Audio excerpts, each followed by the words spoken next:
First of all, let me echo the sentiments of the President and thank the government of the United Arab Emirates for hosting this important event.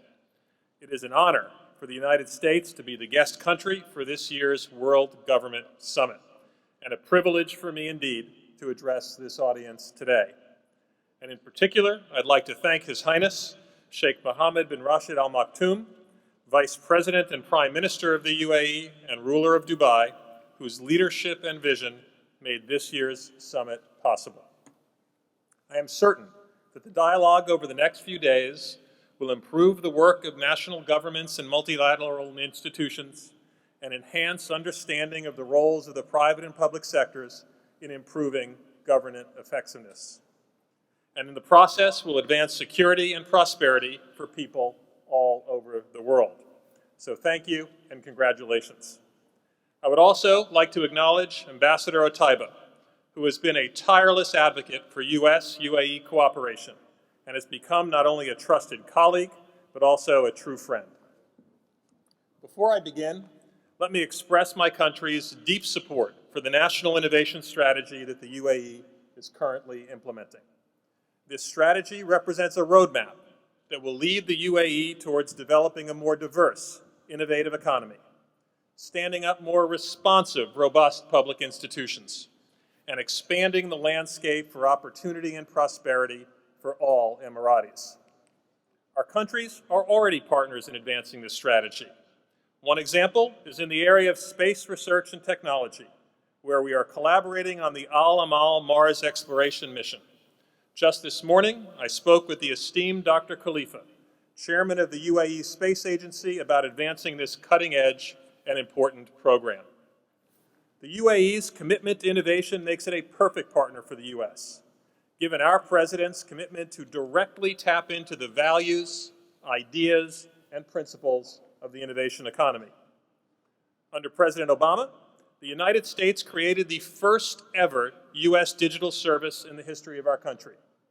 The USDS is actively recruiting leading engineers, technologists, and innovators to secure product design and engineering advancements that will bring the best qualities of customer service experience to government, namely simplicity, convenience, and clarity. The position of Chief Technology Officer for the United States was also created under this administration. Our CTO, Megan Smith, after many years at Google, now leads an all-of-government effort to determine how to best utilize technology and data innovations. And through our Presidential Innovations Fellows program, we are pairing technologists and innovators with top civil servants to cultivate solutions within our federal agencies. And the commitment of both of our governments to innovations is why I'll be signing later today a memorandum of understanding with the UAE Ministry of Economy to deepen our innovation partnership. Given that much of the focus of this summit is on innovation, I thought I would start by sharing the views of a few prominent thought leaders on the current state of innovation. If you have come across venture capitalist Peter Thiel's reflections on the innovation economy, then you know he has expressed very real doubts about whether the internet is actually producing real and lasting value for the global economy.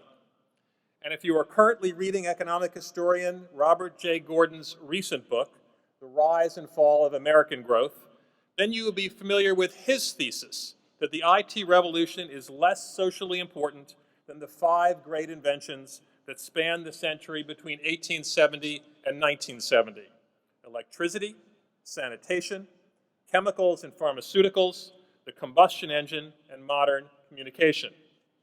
In the area of health, Gordon notes that innovations in genome and stem cell-based research have been slow to leading to new effective drugs, while existing breakthroughs have related more to disease management and less to outright cures.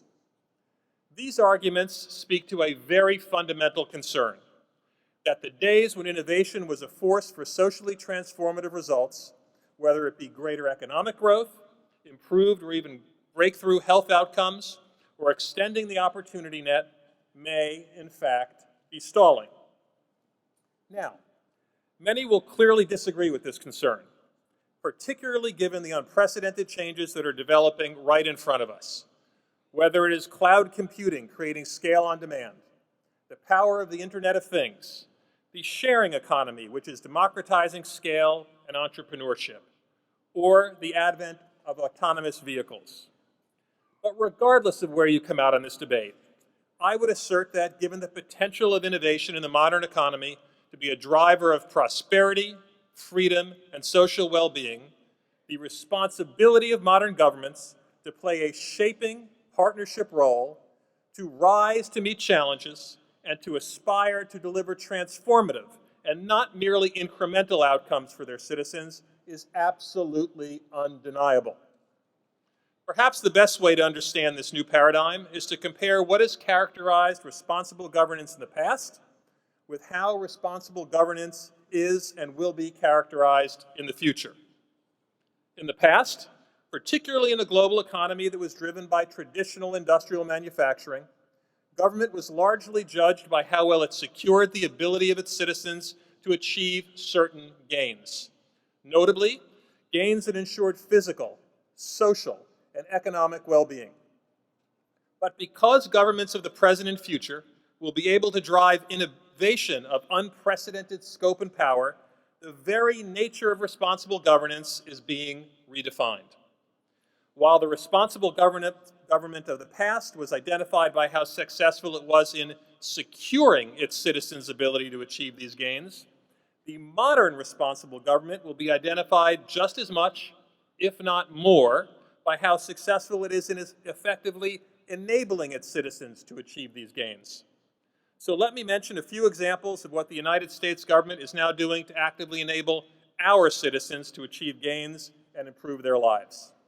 Let me start with healthcare, and specifically the work of our U.S. Health and Human Services Agency, or HHS.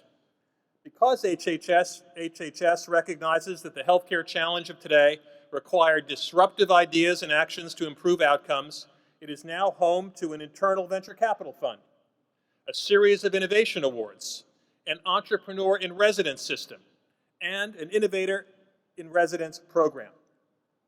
Additionally, to confront the challenge of stretched dependency ratios because of higher life expectancies and lower birth rates, HHS has launched or plans to launch nearly 70 testing models to support research and development for innovative payment and service delivery solutions.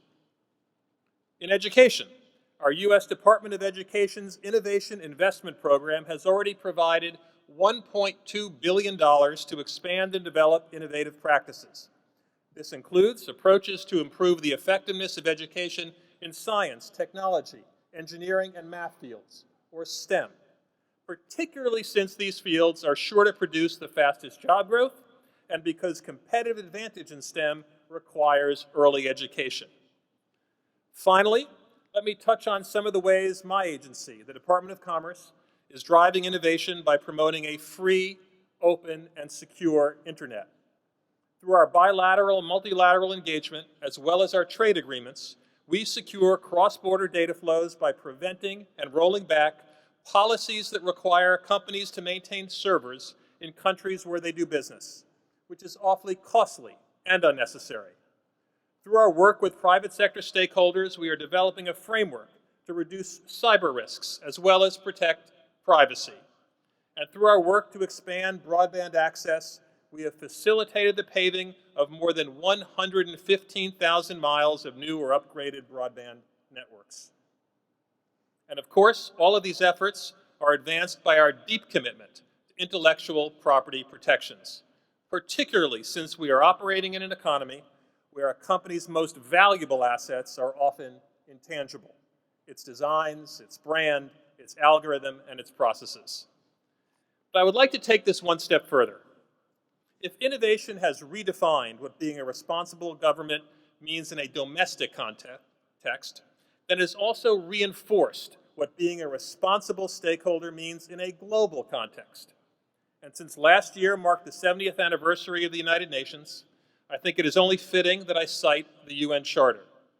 The Charter, of course, lays out principles by which the UN and its members should act to achieve international cooperation in solving economic, social, and humanitarian problems, develop friendly relations among nations, and of course, maintain international peace and security. So in the same way that responsible governments are driving innovation to enable their citizens, responsible stakeholders are also driving innovation to fulfill the principles laid out in the UN Charter, thus catalyzing an era of innovation diplomacy that we are currently embarking on. When our Centers for Disease Control drive innovation by combating the Ebola virus, through utilizing robotics to enhance laboratory capacity, and by collaborating with the private sector to develop a rapid detection test for the virus, we are advancing global health while deepening partnerships with countries like China and Japan who assisted in the Ebola effort. When the U.S. Department of Commerce worked with our European counterparts just last week to finalize the EU-U.S. Privacy Shield Agreement, this not only promotes the free exchange of goods and services across the Atlantic, but it also reinforces a critical diplomatic and strategic partnership. When all 193 countries in the UN General Assembly adopt the 2030 Agenda for Sustainable Development that drives the global partnerships that will enhance innovation to secure sustainable development goals, and when the leaders from over 190 countries adopt the most ambitious climate change accord in history with the Paris Agreement, we are sending a signal that will help draw investments in renewable energy and other low-carbon solutions that will underpin an enduring global framework to reduce greenhouse gas emissions.